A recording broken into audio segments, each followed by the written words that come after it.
Hãy subscribe cho kênh Ghiền Mì Gõ để không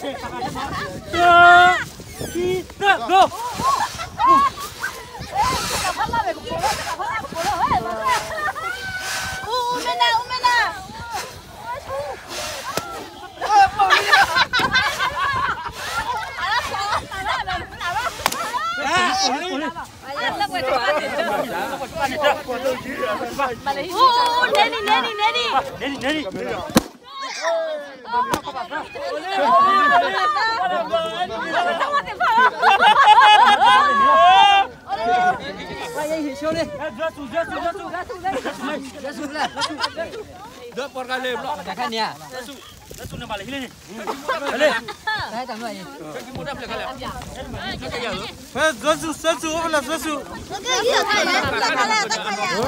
video hấp dẫn.